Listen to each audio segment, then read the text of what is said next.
Hey guys, कैसे हैं आप लोग? आपका मोस्ट वेलकम हमारे सेशन में। My name is Abhijeet Mishra, I am a G educator और आप देख रहे हैं यहाँ पे इंश्योरेंस अवेयरनेस सिलेबस की। दोस्तों, NIACL ने अपना प्री का एडमिट कार्ड निकाल दिया और मेरे ख्याल से यहाँ पर काफ़ी सारे बच्चे हैं जो EU एग्ज़ाम की तैयारी कर रहे हैं। बिकॉज कॉफ़ी ये लग्जीरियस पोस्ट है आपके लिए, बढ़िया पोस्ट है, अच्छी सैलरी है, गवर्नमेंट जॉब है आपकी, इंश्योरेंस ही है ना। दोस्तों, इंश्योरेंस अवेयरनेस की बात करते हैं, ठीक है।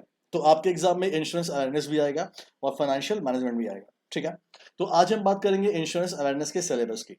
बहुत सारे बच्चे इंश्योरेंस अवेयरनेस में क्या पढ़ना है यही नहीं पता, और प्राउडली मैं बोल सकता हूँ कि इंश्योरेंस अवेयरनेस का पहला बैच निकालने वाला मैं ही एकमात्र एजुकेटर था, उसके बाद लोगों ने निकाले।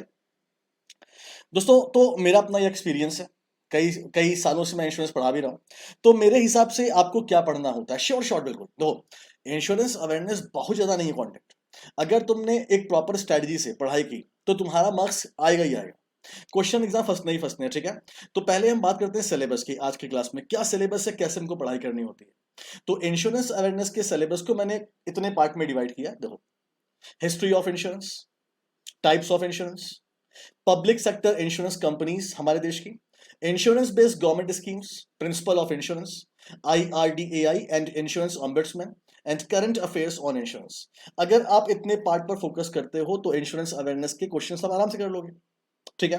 तो मैंने आपको 1 2 3 4 5 6 7 मैंने 7 पार्ट में सिलेबस इसका बताया है। अच्छा, जो 7वां पार्ट है बेसिकली वो करंट अफेयर्स है, लेकिन on the base of insurance. Insurance मतलब इंश्योरेंस में क्या कुछ नया हो रहा है हमारे देश में। चलिए मैं थोड़ा डीप में ले चलता हूँ, आप परेशान ना हो। देखिए, तो पहला जो टॉपिक हमारा है वो हिस्ट्री ऑफ इंश्योरेंस है, यानी आपके एग्जाम में क्वेश्चंस कैसे बनते हैं इतिहास से। इंश्योरेंस हमारे देश में कब शुरू हुआ, हमारे देश में पहली कंपनी कौन सी थी जिसने इंश्योरेंस शुरू किया, हमारे देश में LIC कब बनी, हमारे देश में एडा कब बना, मल्होत्रा कमेटी कब आई। ऐसे मैं कुछ आपको डेमोन्स्ट्रेशन देता हूँ। जैसे oriental life insurance company was the first life insurance company in India. आपके एग्जाम में क्वेश्चन बन सकता है ना कि हमारे देश की पहली लाइफ इंश्योरेंस कंपनी कौन सी थी। या फॉर एग्जाम्पल हमारे देश में Bombay mutual life assurance society, ये ऐसी पहली कंपनी थी, ये पहली इंडियन लाइफ इंश्योरेंस कंपनी थी, इंडियंस ने शुरू किया था। इंश्योरेंस एक्ट हमारे देश में कब आया, 1938 में आया। लाइफ इंश्योरेंस कंपनी का नेशनलाइजेशन कब हुआ, ये आपसे पूछा गया। कितनी इंश्योरेंस कंपनी को मर्ज करके LIC को बनाया गया, करीब 245 कंपनी थी, ठीक। और देख लीजिएगा। और लाइफ इंश्योरेंस LIC कब स्टैब्लिश हुआ। History of the journal insurance company in India, हमारे देश में जर्नल इंश्योरेंस कंपनी का क्या इतिहास है।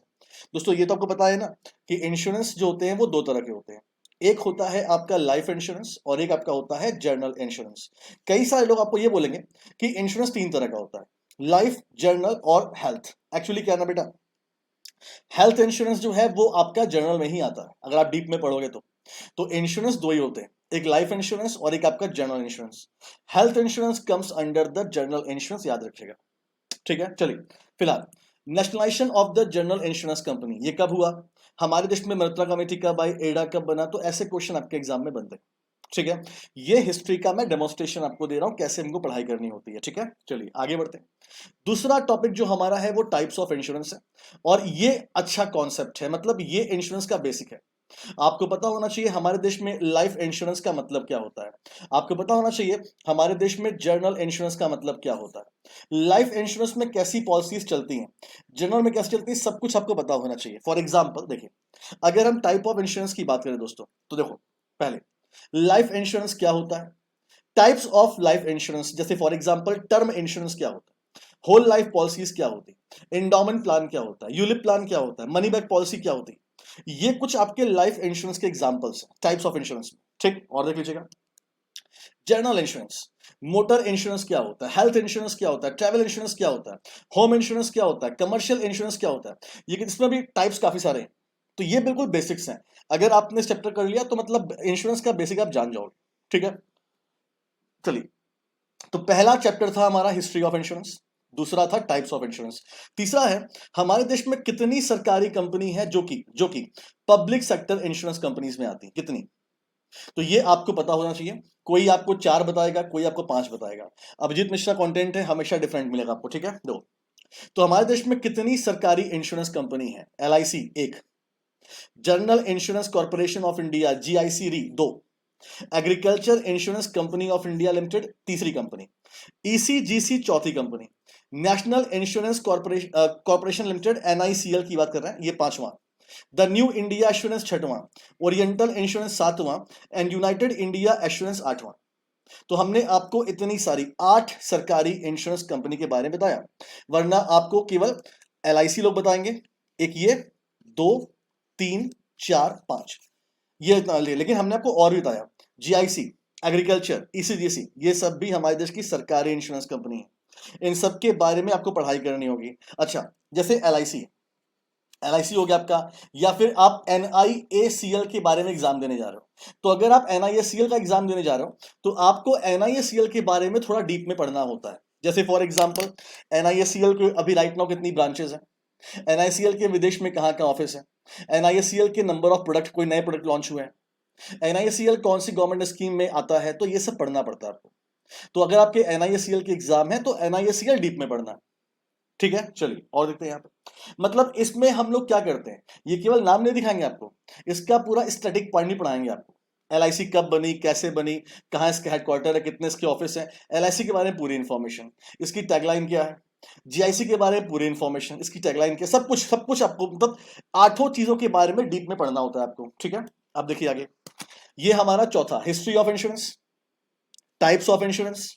उसके बाद हमने क्या पढ़ा, पब्लिक सेक्टर इंश्योरेंस कंपनी। अब चौथा सिलेबस, चौथा point, insurance based government scheme, insurance based government scheme, सरकारी योजनाएं जो इंश्योरेंस की हैं। फॉर एग्जांपल जैसे जैसे देखो, इंश्योरेंस बेस्ड गवर्नमेंट स्कीम, जैसे प्रधानमंत्री जन आरोग्य योजना, प्रधानमंत्री फसल बीमा योजना, प्रधानमंत्री जीवन ज्योति बीमा योजना, प्रधानमंत्री सुरक्षा बीमा योजना, अटल पेंशन योजना, PM किसान मानधन योजना, प्रधानमंत्री वाया वंदना योजना, ये सब आपकी गवर्नमेंट स्कीम तो है, लेकिन इंश्योरेंस बेस पर आपके एग्जाम में। और प्राउडली मैं बोलूंगा दोस्तों, ये सारे सिलेबस मैंने बनाए, सबसे पहले इंश्योरेंस अवेयरनेस पढ़ाना मैंने ही शुरू किया था यूट्यूब पे, इसको कस्टमाइज मैंने किया, कंपाइल मैंने किया, ठीक है। और देख लेते हैं यहाँ पे नेक्स्ट चैप्टर हमारा, history of insurance, types of insurance. उसके बाद आपका ये हो गया, हिस्ट्री हो गया, टाइप हो गया, इसके बाद हमने क्या पढ़ा, इंश्योरेंस बेस्ड गवर्नमेंट स्कीम, और हमने क्या पढ़ा, हमने पढ़ा सरकारी इंश्योरेंस कंपनी। अब हम क्या पढ़ेंगे, प्रिंसिपल ऑफ इंश्योरेंस। ये आपका सबसे टफ, सबसे कॉन्सेप्चुअल और सबसे ज्यादा क्वेश्चन यहीं से आते हैं, प्रिंसिपल ऑफ इंश्योरेंस। कुछ करना नहीं, इसमें केवल आपको भाषा समझनी होती है। देखो कितने टाइप के प्रिंसिपल ऑफ इंश्योरेंस होते हैं, लोग पढ़ाते हैं 5, मैं पढ़ाता हूं 7। Law of large numbers, principle of the insurance interest, principle of the utmost good faith, ये आपको नाम भी याद रखना पड़ेगा, principle of indemnity, principle of subrogation, principle of contribution and principle of the proximate cost. ये जो आपका इंश्योरेंस होता है, ये 7 प्रिंसिपल पे काम करता है तो मेनली 5 ही है, लेकिन हमने 2 आपको और एक्स्ट्रा पढ़ाए हैं। मेन 5 ही होता है, मेन 5 ही है। मेन आपका इंडेमनिटी है, सब्रोगेशन है, कंट्रीब्यूशन है, प्रॉक्सिमेट कॉस्ट है, और आपका एक है आपका अटमोस्ट गुड फेथ। ये 5 होते हैं, लेकिन हम 7 पढ़ाते हैं आपको, ठीक है। तो ये सातों आपको हम पढ़ाएंगे प्रिंसिपल ऑफ इंश्योरेंस में, ठीक है। अब देखिए नेक्स्ट चैप्टर आपका इंपॉर्टेंट टर्म्स ऑफ इंश्योरेंस। ये आपका दूसरा सबसे टफ चैप्टर पड़ता है, क्योंकि भाई ये सब बहुत मतलब इंश्योरेंस अवेयरनेस के टर्म्स का मतलब समझ रहे हो। मैंने आपको बैंक का इंश्योरेंस एग्जांपल दिया यहाँ पे, जैसे what is the meaning of bank का insurance, what is the meaning of waiting period, reinsurance क्या होता है, सेशन क्या होते हैं, को इंश्योरेंस क्या होता है। मैंने आपको बड़ा कम एग्जाम्पल दिया, बहुत तरह के इंश्योरेंस टर्म्स होते हैं, बलगलरी इंश्योरेंस होता है आपका, एक ब्लैंकेट इंश्योरेंस होता है, मतलब बहुत सारी चीजें होती हैं। छोटे छोटे टर्म्स इसके हैं, इसकी पूरी क्लास कम से कम 3-4 पार्ट में होती है। ये आपका दूसरा सबसे टफ सेक्शन होता है, बिकॉज आप कितने टर्म्स याद कर पाओगे, कहीं से पूछ लिया तो। और वैसे भी जैसे बैंकिंग अवेयरनेस है, आप पढ़ते रहते हो हमेशा अपने करंट अफेयर्स में या फाइनेंशियल न्यूज में पढ़ते रहते हो, आप हैबिचुअल होते हो। इंश्योरेंस अवेयरनेस आपने कहीं पढ़ा ही नहीं, तो कितना डीप में आप पढ़ोगे। तो ये एक चैप्टर होता है जो कि जिस पर टाइम देना पड़ता है थोड़ा, ठीक है। और देख लीजिए नेक्स्ट चैप्टर, एडा एंड द इंश्योरेंस ऑम्बुड्समैन। भाई एडा का एस्टेब्लिशमेंट ईयर, इसका हेडक्वार्टर कौन है, इसको हेड लीड कौन करते हैं, हेड कौन है इसका, इसमें कितने MD होते हैं, इसके अलावा इसमें कितने मेंबर्स होते हैं, इन्हें कौन अपॉइंट करता है, एडा का कुछ करंट अफेयर्स का पॉइंट है, ये सब चीजें आपको पढ़नी होती है। इसके अलावा दोस्तों एडा के बाद इंश्योरेंस ऑम्बुड्समैन। इंश्योरेंस ऑम्बुड्समैन का मतलब एक तरह का फास्टैग कोर्ट, जहां पे कस्टमर अपने इंश्योरेंस कंपनी की कंप्लेन कर सकता है। इंश्योरेंस ऑम्बुड्समैन में 30 लाख रुपए तक का कंपनसेशन आपको मिलता है। ये कब स्कीम आई, और बहुत सारे क्वेश्चन इसके जो कि आपको यहां पढ़ने होते हैं, ठीक है। After that and last, current affairs on insurance, यानी इंश्योरेंस में कोई करंट अफेयर्स है, जैसे फॉर एग्जांपल भारतीय एक्सा जो कंपनी है, उसने किसके साथ बैंक का इंश्योरेंस किया, या एडा ने अभी एक नई पॉलिसीज निकाली, उसकी गाइडलाइंस क्या है, या एडा ने कुछ नए नियम निकाले, उसकी गाइडलाइंस क्या है। तो मतलब जो भी करंट के पॉइंट है इंश्योरेंस अवेयरनेस के, जैसे गवर्नमेंट ऑफ इंडिया ने इंश्योरेंस में 74% की एफडीआई कर दी, it is also very important point, है ना। तो इंश्योरेंस करंट अफेयर्स पढ़ने होते हैं आपको, ठीक है। इतना आप कर लेते हैं तो क्या होता है, आपका इंश्योरेंस कंप्लीट हो जाता है, आपको और पढ़ने की जरूरत नहीं। ये आपका सिलेबस हो गया इंश्योरेंस अवेयरनेस का। केवल फाइनेंशियल मैनेजमेंट का अकॉर्डिंग टू इंश्योरेंस, वो इसके लिए मैं अलग चैप्टर लेकर आऊंगा, लेकिन तभी जब आप इस वीडियो को पसंद करेंगे, इसको लाइक करेंगे, शेयर करेंगे, और अगर आप नए हमारे चैनल पे हैं तो हमारे चैनल को सब्सक्राइब भी करेंगे। मेरा नाम अभिजीत मिश्रा है, और जीए पढ़ने के लिए मुझसे मिलिए हर सुबह 8 बजे, हर सुबह 8 बजे मॉर्निंग में for the detail current affairs, and शाम को 4 बजे आपको आना है for the MCQs on the current affairs on the daily basis. इसके अलावा दोस्तों एक बात और, जैसा मैंने आपको बताया कि हमारा अभी क्या चल रहा है दोस्तों, अभी हमारे कोर्सेज में अगर आप 24 महीने के लिए हमारे कोर्स परचेस करते हो तो आपको 4 महीने का एक्स्ट्रा बेनिफिट मिल रहा है, और 12 महीने पर 2 महीने का एक्स्ट्रा बेनिफिट मिल रहा है। तो आप हमारे कोर्सेज को एडमिशन ले सकते हो, AVP10 कोड लगा के आपको 10% का डिस्काउंट भी यहाँ मिल जाएगा। दोस्तों हमारी क्लासेस कॉन्टिन्यूस आती रहती हैं, फॉर एग्जाम्पल अभी हमारी क्लास 13 अक्टूबर को लाइव हो रही, ठीक है। Thank you so much guys. अगर आपको वीडियो अच्छा लगा तो कमेंट करें और हमको बताएं क्या आप और क्या चाहते हैं हमसे। जैसे IDBI का बहुत सारे बच्चे मुझसे इंटरव्यू गाइडलाइंस मांग रहे हैं, टिक ट्रिप मांग रहे हैं, क्या आपको चाहिए ऐसे वीडियोस, हमें कमेंट जरूर करें। थैंक यू सो मच, अपना ख्याल रखें।